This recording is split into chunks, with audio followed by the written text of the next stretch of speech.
तो इस पार्ट 2 में आप इस सेंटेंसेस को आराम से समझने की कोशिश करिए। तो हमने पहले वाले पार्ट में ये बना दिया था, लेकिन फिर भी मैं, अब चूंकि कुछ लोग इस वीडियो को ही देखेंगे, शायद पहले ना देख पाए, तो मैं दोबारा से इसे बताता हूं कैसे करना है आपको। देखिए, सेंटेंस क्या है? क्या अब भारत में चुनाव फिर होंगे? तो हमारा पहला शब्द बना ये, चुनाव। चुनाव को हम इंग्लिश में कहते हैं इलेक्शन। अब यहां इलेक्शन से पहले हमें बिल लिखना है और इलेक्शन के बाद हमें बी लिखना है, तो हमारा ये रूप तैयार हुआ। ठीक है, इलेक्शन से पहले बिल और इलेक्शन के बाद बी, तो सेंटेंस क्या बन गया? Will the election be. अब होंगे, आयोजित होंगे, उसके लिए हम लगाएंगे हेल्ड। अब होंगे के बाद क्या है? फिर के लिए लिखेंगे अगेन। अब ऐसे ही बढ़ते चले जाएंगे हम। फिर के बाद यहाँ चुनाव हो चुके हैं तो आगे बढ़ो। मे को इन, ठीक, फिर भारत को इंडिया, अब को नाउ। तो पूरा सेंटेंस तैयार हो गया, will the election be held again in India now. आगे आपको करना बहुत अच्छे। अब मैं एक एक करके सारे सेंटेंसेस का ट्रांसलेशन करूंगा। आप अच्छे से ध्यान से देखना। उम्मीद करता हूं एक एक सेंटेंस बहुत अच्छे से समझ में आएगा। और अगर आपको लगता है वाकई कि मैंने बहुत अच्छे से अपने काम को किया है, तो प्लीज वीडियो को लाइक करना मत भूलना और चैनल को सब्सक्राइब करना भी मत भूलना। ठीक है, तो चलो बढ़ते हैं आगे। अब दूसरा सेंटेंस लेते हैं। क्या कहता है दूसरा सेंटेंस? क्या प्रधानाचार्य जी ऑफिस में होंगे? तो ठीक है, अब कैसे हमें क्या मिले हैं? प्रधानाचार्य जी, तो इसको हम अंग्रेजी में कहते हैं प्रिंसिपल। तो प्रिंसिपल से पहले विल और प्रिंसिपल के बाद बी, तो ये बनेगा सेंटेंस हमारा, विल द प्रिंसिपल बी। ठीक, अब ये चीज नहीं आएगी, इसके आगे चलें। में इन, ऑफिस के लिए लिख दें द ऑफिस। हो गया ना? Will the principal be in the office. कितना इजीली हो जाता है, बस सारी बात शुरू की होती समझने की। अब सेकंड अगला देखते हैं, 22 पे है। क्या कहता है ये सेंटेंस? क्या वह भिखारी गंगा जी के किनारे होगा? तो यहाँ पे क्या मिलेगा सब्जेक्ट के रूप में? वह भिखारी। तो यहाँ वह भिखारी को हम अंग्रेजी में क्या लिखेंगे? दैट बेगर।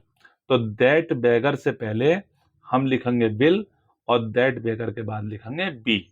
याद रखना, शैल का प्रयोग आई और बी के साथ ही होगा। तो यहां पर हम लिखते हैं विल दैट बेगर। ठीक, अब उसके बाद लिखा बी। इतना करना आ गया आपको? जब बी कर लो तो समझ लो आधी मंजिल पूरी हो गई। अब बी के बाद पीछे जाएंगे तो ये होगा, होगी अब नहीं आने के, क्योंकि बिल बी के रूप में वो आ गए। अब क्या है? गंगा जी के किनारे। अब यहां पर छुपा हुआ है, किनारे पर होगा, तो यहां पर के लिए हम लिख देंगे ऑन द बैंक। किनारे को कहते हैं बैंक। अब किसके है? के का मतलब होता है अंग्रेजी में ऑफ, और गंगा जी द गंगा। ये रहा सेंटेंस तैयार।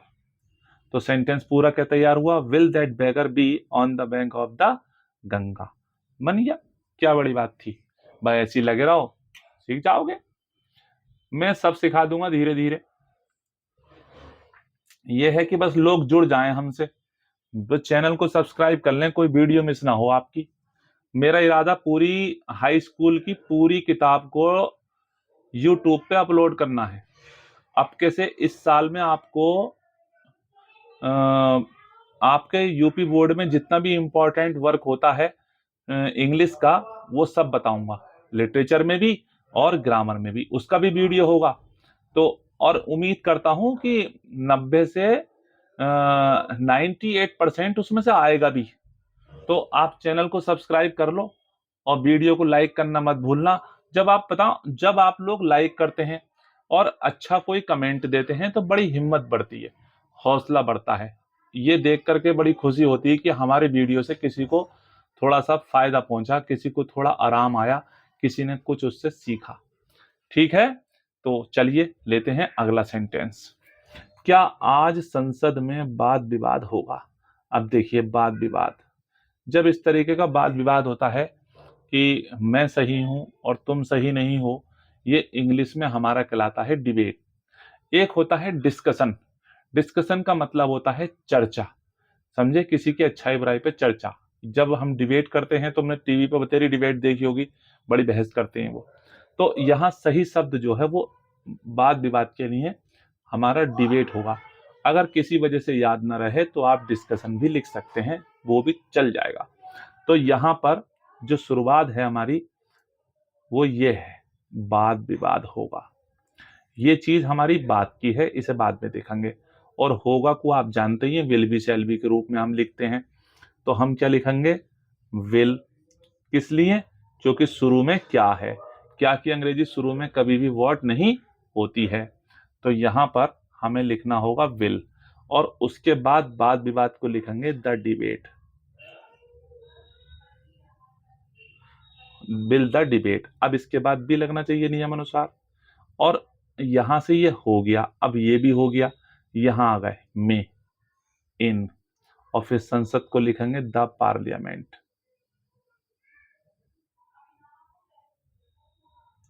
ठीक है, आज की अंग्रेजी पता ही होगी आपको, टुडे। बस लो, बन गया sentence. Will the debate B in the parliament today. तो बस अगला सेंटेंस ले लेते हैं। क्या है? मगरमच्छ नदी में होगा। अब मगरमच्छ नदी में होगा कितना सरल है, या मगरमच्छ आया है, तो मगरमच्छ को हम क्या कहते हैं? क्रोकोडाइल। इसके साथ भी बिल भी लगेगा। शुरू में क्या मौजूद है, क्या के लिए हम बिल को शुरू में लिखेंगे? Bill the crocodile. फिर लिखेंगे बी। जैसा हम जानते हैं, ये सब्जेक्ट के एक आगे एक पीछे, इसका भी काम हो गया और इसका भी काम हो गया। अब यहां से ये नहीं आएगा बी के बाद, यहां से आएंगे हम में, इन, और नदी को क्या कहते हैं? The river. ये रहा हमारा sentence, bill the crocodile B in the river. तो समझ गए इस क्या के लिए हम किस तरीके से विल या सेल को शुरू में लिखते हैं। बस इस एक्सरसाइज में सिखाने का जो सारा मामला है वो इसी शब्द का है, इस क्या को कैसे करते हैं। तो चलिए लेते हैं हम अगला सेंटेंस।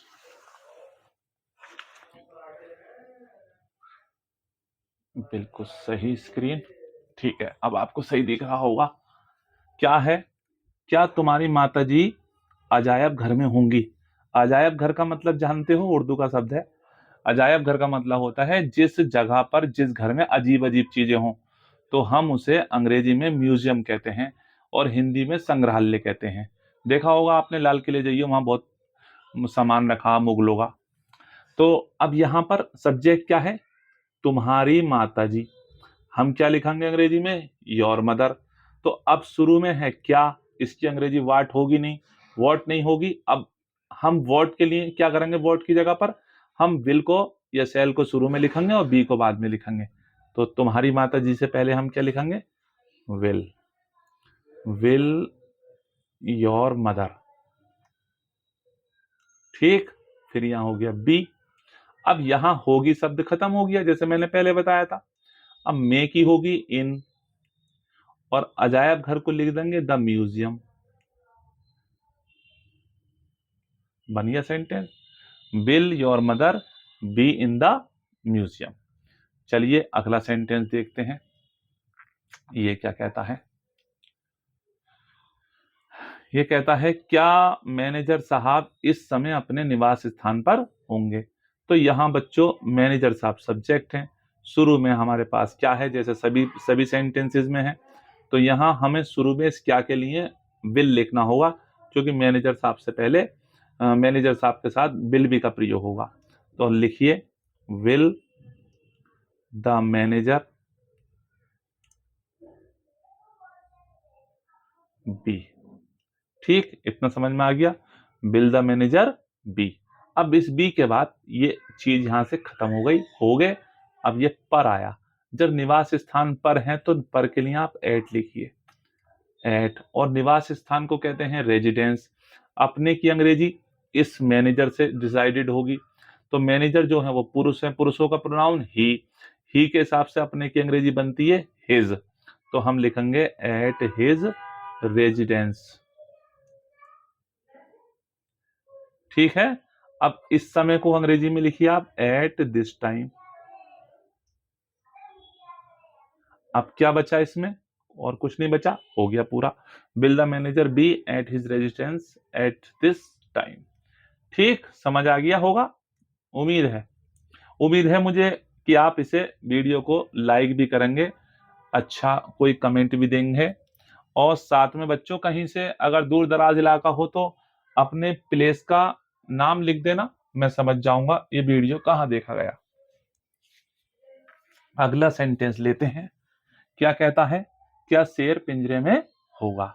तो यहां शेर है, शेर से पहले जाहिर सी बात है शेर की अंग्रेजी क्या होगी, लॉइन। लॉइन से पहले विल और लॉइन के बाद बी, जैसा अभी तक करते चले आ रहे हैं हम, विल द लॉइन बी।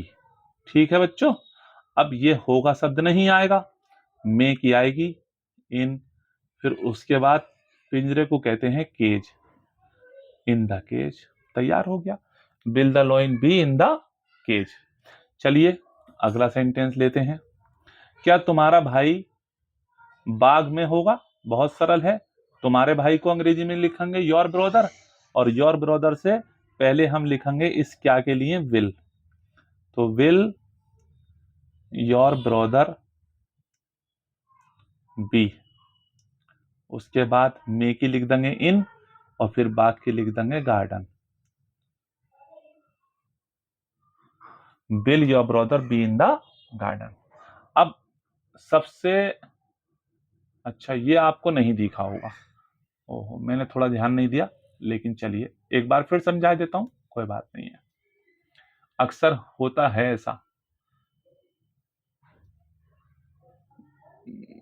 ठीक, अब देखें बच्चों, तुम्हारा भाई लिखा हमने, योर ब्रदर लिखना अंग्रेजी में, तो उससे पहले विल ये रखा है, और योर ब्रदर के बाद बी ये रखा है, यानी सब्जेक्ट के एक आगे एक पीछे। ओके, आगे बढ़े, तो अब ये होगा शब्द नहीं आएगा, मे की इन और बाकी द गार्डन, पूरा सेंटेंस तैयार हो गया, will your brother B in the garden.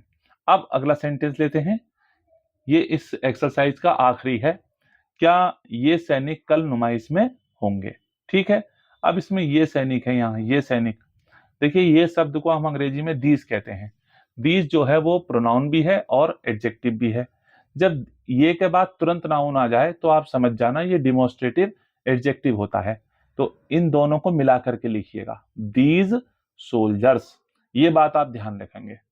अब यहां क्या के लिए तो लिखेंगे विल, और ये सैनिक की हो गई दीज सोल्जर्स। ओके, आगे बढ़ते हैं, फिर बी, तो विल दीज सोल्जर्स बी। अब ये इतना हो गया, ये वाला इससे ये हो गया, और इस क्या के लिए हमने इस होगा का प्रयोग कर लिया विल बी के रूप में। अब यहां से ये नहीं आएगा, इसे लीजिएगा, मे को लिखेंगे इन, और नुमाइश को लिखेंगे द एग्जीबिशन।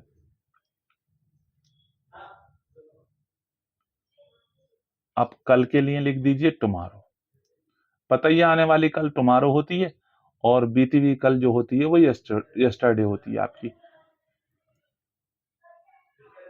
ये तैयार हो गया आपका पूरा sentence, will this soldiers B in the exhibition tomorrow.